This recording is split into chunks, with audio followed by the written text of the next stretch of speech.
ਜਦੋਂ ਦੀ ਹੋਸ਼ ਸੰਭਾਲੀ ਏ ਇਹ ਹੀ ਸੁਣਦੇ ਆ ਰਹੇ ਆ ਕਿ ਪਾਕਿਸਤਾਨ ਆਪਣੇ ਨਾਜ਼ੁਕ ਤਰੀਨ ਦੌਰ ਚੋਂ ਗੁਜ਼ਰ ਰਿਹਾ ਏ।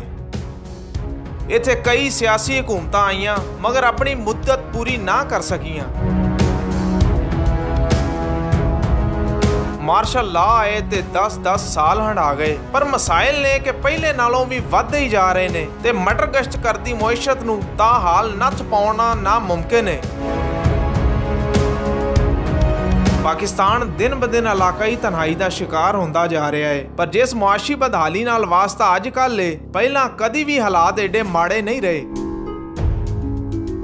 आज की तारीख विच पाकिस्तान नूं तकरीबन 20 अरब डॉलरां दी शदीद लोड़ है। ये 20 अरब डॉलर कित्थों आउणगे? ये बड़ा अहम सवाल है। उत्तों कपत्ता गवांड भी गिद्दां वांग नोचन दी साई ला के बैठा होया है।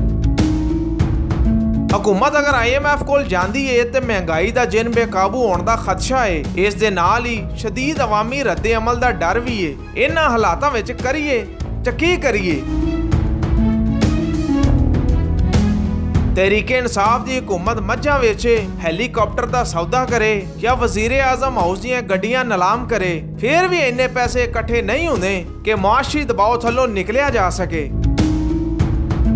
पिछली हुकूमत के भोले फैसलियां ने नवी आने वाली हुकूमत नूं बहराना की दलदल विच आण सुटिया है ते दूजे पासे एक महीने विच हुकूमती कारकर्दगी ते फैसले भी बेसूद ही रहे ने। मुल्क वाकई नाजुक दौर तो गुजर रहा है ते इस नाजुक दौर तो निकलण लई खाली नारे ही नहीं, कौमी मफाद विच हकीकत ते मबनी अमली फैसलियां दी लोड़ है।